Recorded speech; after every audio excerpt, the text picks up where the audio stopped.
I questioned how pedantic to be about this and how to approach this. That is why this is out later than I had originally planned. A couple of caveats before I begin. First, this is going to be a 10-episode multi-hour miniseries. The material I have to work with is a tiny fraction of the final product that are shown in brief flashes.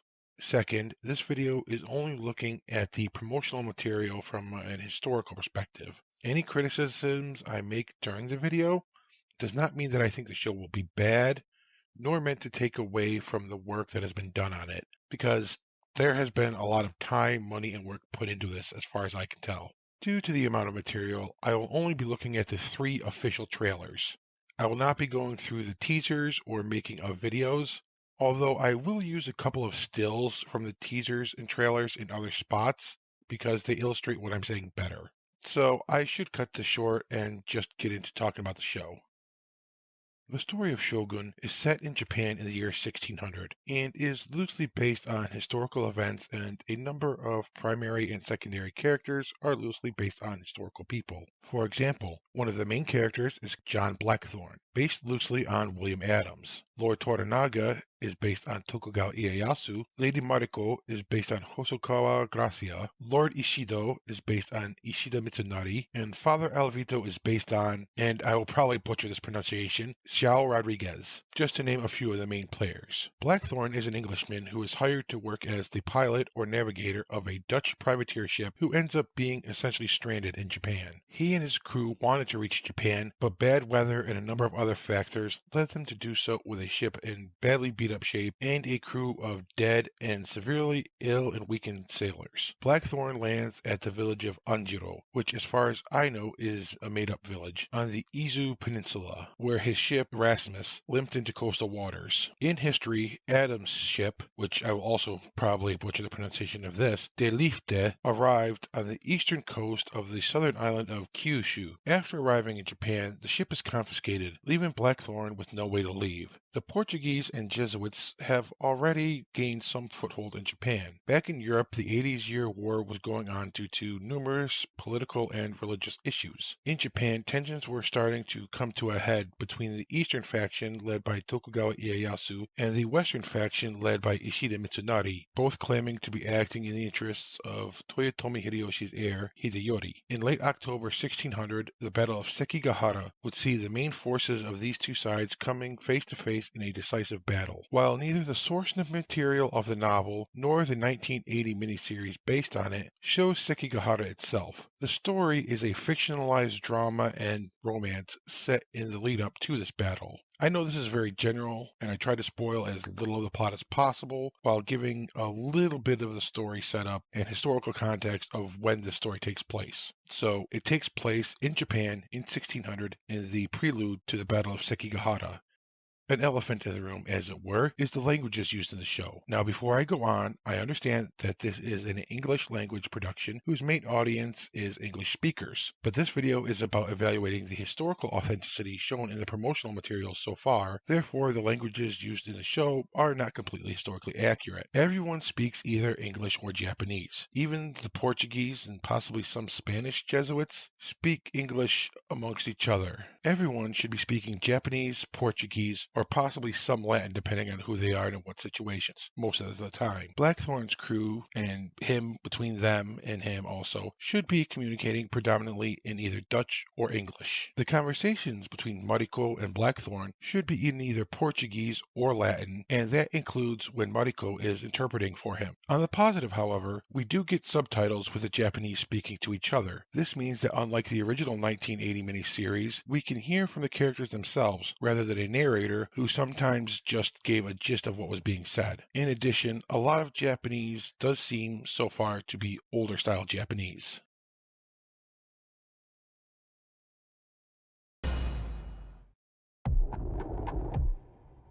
The interiors for castles and samurai residences are in the Shoin-zukuri style. By 1600, this is how such buildings were usually made. We can also see the paintings on the walls and the fusuma sliding screens. Samurai who could afford it often decorated interiors with various types of paintings on the walls and screens. Colorful paintings on gold backgrounds were popular among wealthy samurai. A school of painting, the Kano school, became famous around this period, were painting the interiors of castles and samurai residences. Do not be fooled by our politeness. In movies and shows, many people, especially in the West, are used to seeing samurai sitting in a kneeling position all the time. However, men sitting in this cross-legged position called agora was very common in the pre-modern period. Even samurai of the highest rank would sit like this regularly, with kneeling, now called seiza, but more accurately kiza, being used in certain situations. The women sitting in kiza was a common way that women sat in the period as well. The men at this gathering are wearing hitatare and black eboshi caps. By the 16th century, the eboshi had been mostly discarded as daily wear, even for high-ranking samurai. For some wealthy samurai, the hitatare could be daily wear. For the less wealthy, but still not too low level, if they did have hitatare, it could act as formal wear. Samurai women in the 16th century would typically wear their hair long and down like this. It was tied around the shoulder area and sometimes again lower towards the end. There could also be some hair that kind of hung in front of them over their shoulders. The high and sculpted, for the lack of a better word, hairstyle was a product of the Edo period. This is not about historical authenticity per se, but this armor is obviously armor that is commonly associated with Toyotomi Hideyoshi. Our bows are made of rituals. This sleeveless vest-like garment is called a kateginu, and it was a garment that samurai began wearing in the Muromachi period. By the 16th century, it was a normal piece of regular clothing for many samurai who could afford them. While we cannot see here, he should also be wearing a kosode. In the Edo period, the kateginu would become part of official clothing when on duty, so to say, or in formal situations. This is a more subdued version than the Edo period style of wealthy samurai, which had higher and wider shoulders. Although in the Edo period, this style here remained the type that mid and lower ranking samurai would wear. Death is in our air, and sea and earth. Just remember, we live and we die. In 1600, clear sake was a thing, but it was still very expensive. Typical sake was the milky kind of sake now called nigori sake. Clear sake meant more filtering, meaning more work, thus increasing the price. When served warm, especially at banquets, it would be warmed up in a kettle like this. While this fan is rather plain looking for someone of Toranaga's status to me, folding fans were something that many samurai would carry on a regular basis. In some circles, it was considered part of being a properly dressed samurai. One of the things that surprised the Jesuits, and something they wrote about, was the perceived cleanliness of the Japanese. They claimed that even the poor clean and bathe regularly, something that they considered very different than what they would expect in Europe. While this may have been exaggerated, the Jesuits did talk about it. The top that this man is wearing does not seem like the right type to necessitate the need for tasuki to tie them back. However, it can just be the angle or how you're seeing it. We can see that he's wearing waraji, straw sandals, a common footwear at the time, and his hakama is hiked up and tucked into the waist ties. Both the tasuki and the hiking of the hakama would be accurate to keep clothing out of the way when doing a variety of tasks, in this case, executing someone. We control nothing beyond that. There's a saying out here, every man has three hearts. One in his mouth for the world to know. Another in his chest, just for his friends. And a secret heart, buried deep, where no one can find it. This is Toranaga. For a man of his status, this group looks a bit lacking. He should have a number of bodyguards and servants around him as his immediate entourage. He is wearing a hunting outfit, and I'm not quite sure where he is going to or the context of this, so it is possible that there is some reason in story for it, but just based on this, seeing him at the head of 2 columns of soldiers with no one around him is odd. He is completely in the open and unprotected. As we will see, the castles are shown in the promotional material are black. This is different than many people will be familiar with, as the majority of Japanese castles today are white. However, in the pre-Edo period, black castles were very common. The white castle being common developed in the Edo period. Slide 17. From the 14th century, no theater was a popular form of entertainment among many in the samurai class, especially high-ranking ones. It was a sign of culture and sophistication among the samurai class to patronize no groups, fund performances, commission new plays to be written, often about themselves but not always, and even be able to do some of the performing themselves. However, this was not universal. Kato Kiyomasa famously was against the samurai under him indulging in any kind of leisure activities like this.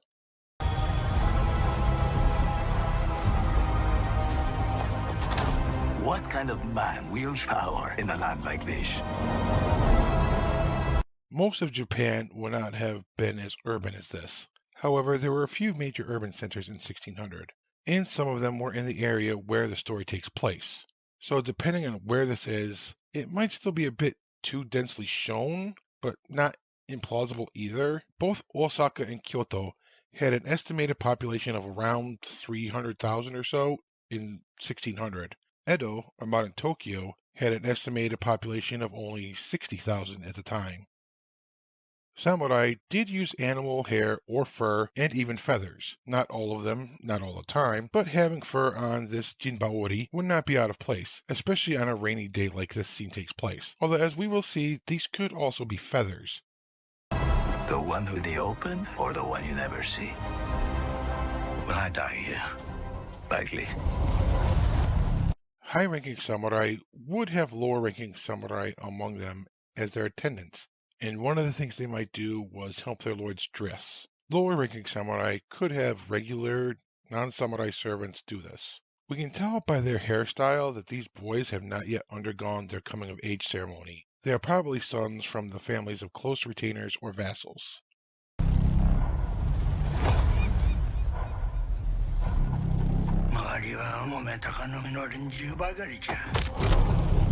Hawking, or falconry, was a pastime that was enjoyed by members of the samurai class who were able to participate. Ieyasu was particularly fond of the activity. However, in this we see Toranaga with just 2 attendants in what seems like the middle of nowhere. Once again, he has no bodyguards, other attendants, or any of the usual entourage that would accompany him, along with any guests. In many of the interior shots, we also see period-accurate uses of light sources, these being candles and oil lamps. Basically, the oil lamps were small stone or ceramic bowls with oil in them and were lit via a wick. War is coming.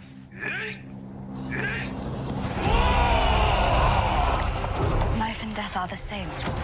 Here are a lot of gunners with a bunch of crates of matchlocks to be distributed. By 1600, matchlocks were certainly an important part of armies, especially larger, wealthier ones with a lord that could afford them. But the soldiers here are a bit too uniformly dressed for this period. They are all wearing the same kind of clothing, and it all appears to be the same color. Using the same color is something that a lot of samurai movies and shows use. It is not historically authentic, but I do understand why they do it to show the audience who is who, or at least who is on which side. This AAO was a common war cry. There were many. It could be used to psych up an army before a march or a battle, but it could also be used as a shout of victory after battle. This is one of the few scenes that we get to see in the promotional material with a lot of yari. The promotional material certainly focuses on the sword as a melee weapon of war, when it was usually a backup weapon on the battlefield. There are some exceptions of warriors who preferred the sword though, but the yari was definitely the primary melee weapon at this time. We do not see it very well here, but in the teasers we see some of the samurai armor better. And I have to say that the armor I have seen so far really does not look too great in terms of historical authenticity. The armor that I have seen the samurai wearing is so far either looks oddly shaped, fitted, or proportioned, or it looks like later armor, more like armor from the mid to late Edo period rather than from around 1600. Slide 27. I have 2 things to say about this. One about the soldiers themselves, and then about armor. First, although this is a small group, this kind of mixed weapon unit was common. There would be archers, gunners, and yari all acting together in certain situations on the battlefield, especially in small groups like this, as there are not hundreds of gunners that could operate in alternating lines of fire. The archers would loose arrows as the gunners reloaded, and they would cover for that. So this is completely fitting. The armor, however, is less fitting. They have tekko handguards, Tsuneate shinguards, and gyoyo, those leaf-shaped pieces of metal on the front of the do chest plate that protects the cords. Ashigaru typically did not have these items on their armor unless they looted them, which seems unlikely in this case as all the Ashigaru are wearing them and they all look the same and standard for the armor, which would not be accurate for this period. Honestly, the armor in this show in general does not look very good, as I've already stated before. Fire arrows were something that existed in Japanese military history. I know there is often a debate about the efficacy of such weapons, but in Japan their existence and use have been documented. They were typically used to set fire to residences, other kind of buildings, attack supplies, or to set fire to ships. Both can have value and purpose. This is not where we die. We should be corpses by now, but here we are. My life is mine and yours is yours. If you can't see that, you'll never be free of this prison. By 1600, the naginata was largely discarded on the battlefield. In addition, women of the samurai class were typically trained in some kind of weapon use. What weapons and to what proficiency would vary. However, we see a number of scenes of women with naginata. It was not until the Edo period that the naginata was really solidified as a woman's weapon, but it did not happen overnight either. And this is on the eve of the beginning of the Edo period. It is plausible that at this point the naginata was already a part of culture, at least for high-ranking samurai women, or it could just be that's the case for these specific women here. The sleeve of Mariko's garment is definitely that of a kosode. In addition, I think I see a hint of a knot, which I have circled in red. Kosode were the immediate precursors of what we now call kimono today, and they are period accurate for when Shōgun is set. In addition, at this time, most women did not wear a wide obi, the belt or sash, tied in the back. Rather, they wore a narrow obi tied in the front. I am not sure what imperial court fashion was at this time, so perhaps that was different. But for a woman of the samurai class in 1600, this is accurate. Mariko is preparing to commit formal ritualistic seppuku. This is shown because she is wearing white, and as this image shows, her legs are tied together. Samurai women would, when they were committing seppuku formally and arranged and had time to do so, tie their legs together in order to keep them from falling open in a disgracing way once their body collapsed. It is you who is imprisoned. Freedom is all you ever live for. 己の務めを果たす覚悟はできておるか。覚悟はできておりまする。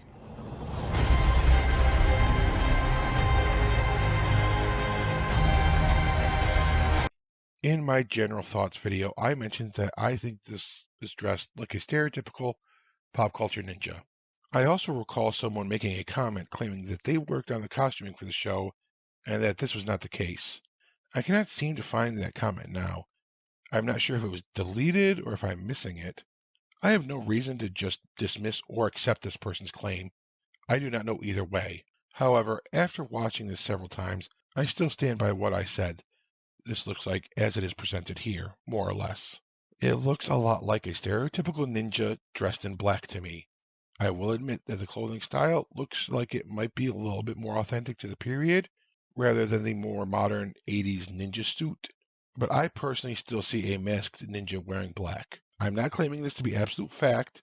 When the series comes out, I might be proven wrong. That is it for the first trailer. If you're still with me, thank you for sticking around. I think the first trailer is probably going to be the longest and slowest process, as from here I will not be covering things that I've already talked about.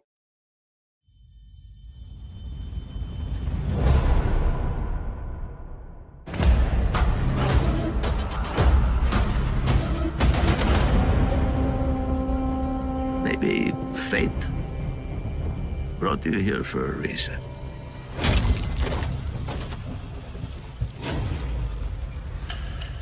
In this scene, as Blackthorn is being led through a village, you see something that is often missing in film representations of the period. The framework and the rocks on the roofs. There were many types of roofs in Japan, but these are simple wood tile roofs. The framework and the stones you see here were meant to help keep those tiles in place. This was especially common in coastal areas, which, if this is Anjiro as I suspect, It is a coastal fishing village.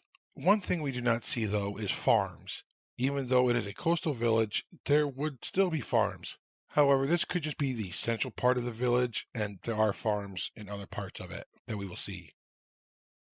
The fate of this man is questionable. While individuals might have some anti-Catholic sentiment at this time, the outlawing of Christianity on pain of death had not happened yet.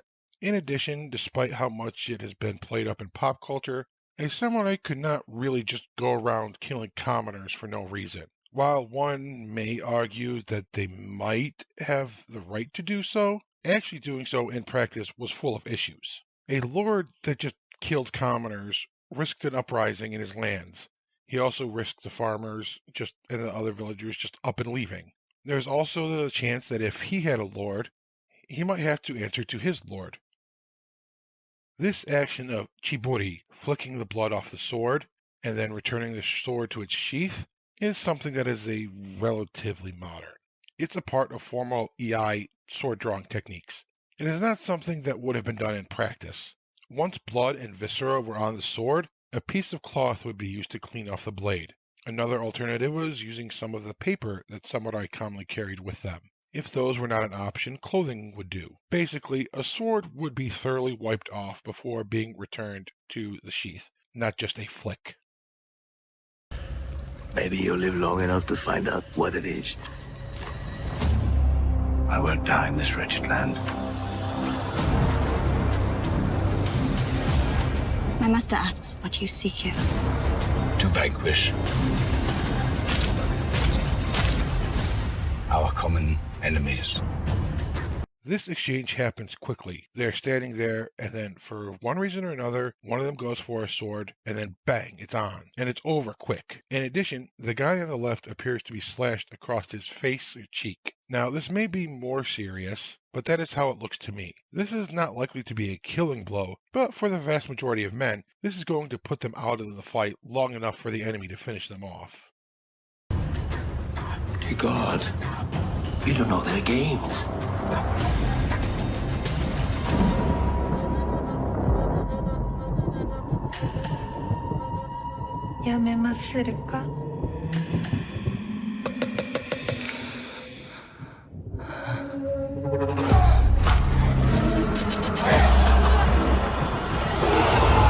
I mentioned previously that the sword gets a lot of attention as a weapon in the promotional material. However, there is a lack of tachi. Almost all of the swords are uchigatana, which were the immediate predecessors to what are today just commonly called katana. The tachi was still a thing in 1600, and it was still being used on the battlefield. Perhaps in the series proper, we will see more tachi.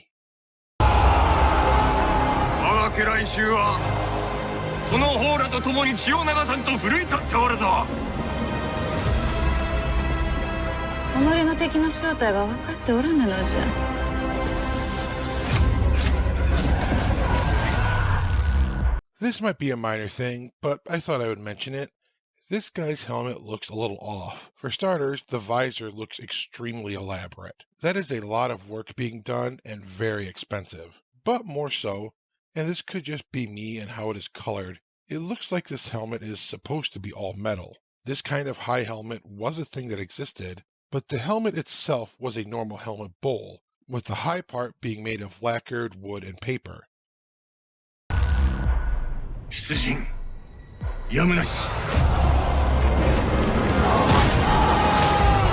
While cannons existed in Japan, they were a rarity in field battles. However, my main thing with this scene is how it seems like the cannon is being shown essentially liquefying multiple men in a single shot. Even though canister, shrapnel, or explosive shot would be devastating and could tear through men, it would not liquefy them.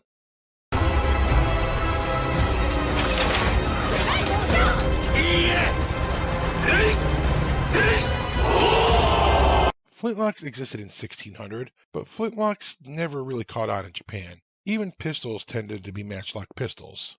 This is not a matter of authenticity really though, since Blackthorn is a European, and a European having a flintlock pistols in 1600 is something plausible. However, I'm not sure how expensive they were at the time, so 2 might be a bit of an exaggeration, but I cannot say. Also, the context within the story is that the sources of these are the Portuguese, So this is not a representation of, nor meant to be, of guns, Japanese guns at the time.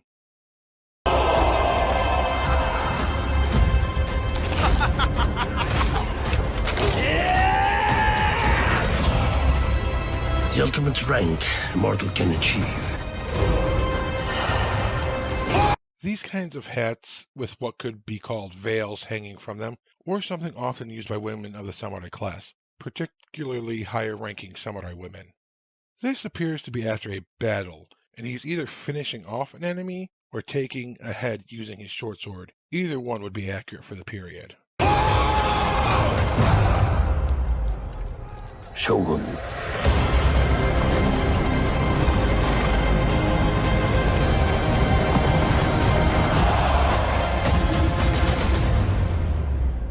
If this was happening during a battle, then the samurai could possibly have men around him to protect him. However, this appears to be after a battle because it seems like it's part of the last one I just talked about. An interesting thing is the guy in the background collecting swords. This could be a case of looting, but it could also be someone collecting swords from his own side's dead Ashigaru, as Ashigaru would often have swords loaned to them and when they were mobilized, and were expected to be returned after.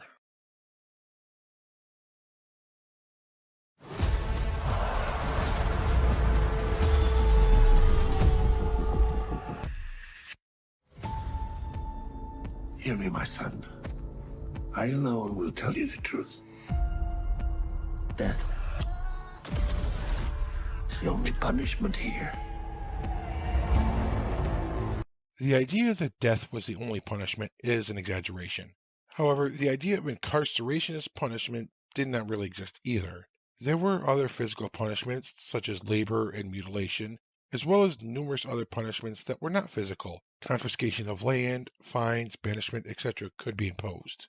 And boiling people alive was something that happened, but as far as I know, it was very limited. The only instances I can recall of it were that Takeda Nobutora and his son, the famous Takeda Shingen, would order people boiled for punishment, and the man alleged to be the supposed Ishikawa Goemon was boiled under the orders of Hideyoshi. I have not told you my family name, but it is well known in Japan. Many years ago, a great injustice stole everything from me. I have learned one truth, that enemies are everywhere and friends nowhere. To show your true heart is to risk your life. As I mentioned before, it was common for women in the samurai class to be trained in weapons use to some degree. When under attack, they were expected to defend themselves, or at the very least their honor, by avoiding being taken alive if things turned hopeless. Like many things, this was not how it always happened in practice. However, Mariko getting involved when they are under attack is something that is not out of place. Major castles would have these areas that acted as kind of like kill boxes. If the enemy made it inside the walls, they would come to these open areas where they would be peppered by rocks, arrows, and matchlock fire while they tried to force their way through the next gate, which was not a good position to be in. Late 16th century large castle design was as much about intimidating the enemy to keep them from attacking as it was about giving the defenders the greatest chances of actually defeating them if they did. Because death can come for us at any moment.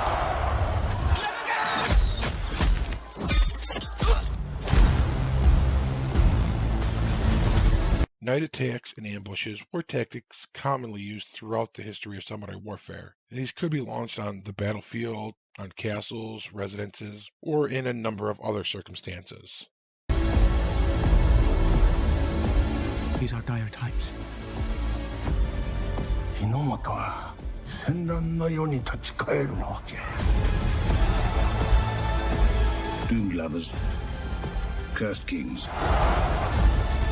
These people are godless savages. Or maybe they just don't give a shit what you think. 時は来た。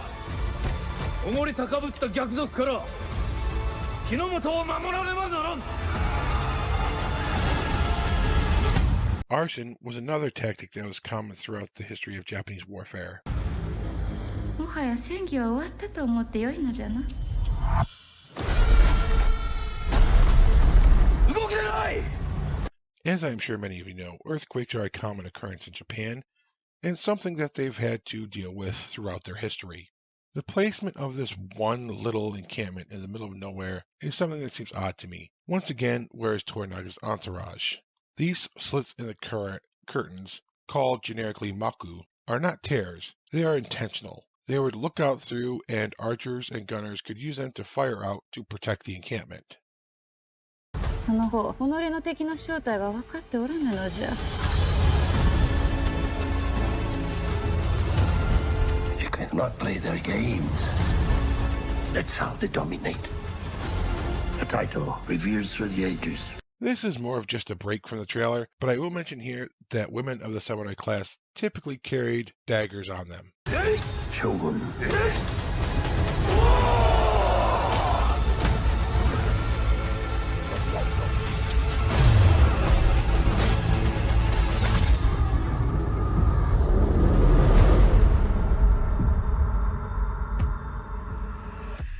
A few things I want to say about the bow and archery here. First, the bow does not turn in his hand like in modern kyudo. There is a debate as to whether the bow turning in the hand is something that would have been done in battlefield archery. As to the bow, it looks rather flimsy and plain for a man of his status. Buntaro is said to be a skilled and powerful archer, and he is the son of one of Toranaga's most trusted retainers, and highest ranking ones as well. This should be a thicker, more beefy war bow, and it should be lacquered. Black and red were common colors of lacquer at the time, and on bows. However, I like them using the bullet time, as it were, to show the wobble of the arrow. Despite their appearances, arrows do not travel perfectly straight. They tend to undulate as they move through the air. While I cannot cover every aspect of every video that FX has put out, I hope this gives you some idea of what to possibly expect coming up. Overall, I stick by what I said in my thoughts on the official trailer video. Although with more material, I have seen more flaws and inaccuracies than I did originally. I still think that this might pass as historically authentic for me personally. While they will get things wrong, I do think it will be an authentic, general representation of the time and place it is trying to portray. Like always, when talking about a movie or show before it comes out, though, we will just have to wait and see what the final product ends up being. At this point, though, I do recommend giving it a shot if you are interested in Japan during this period. But keep in mind that it is historical fiction, not historical education. Thank you so much for watching. I know I'm not very good at these kinds of videos, so if you stuck it out to the end, I really appreciate you giving me the time to watch this. If you like, consider leaving a thumbs up and subscribing. And I hope that you'll join me for the next video. Have a fantastic day or night wherever you are. Goodbye for now.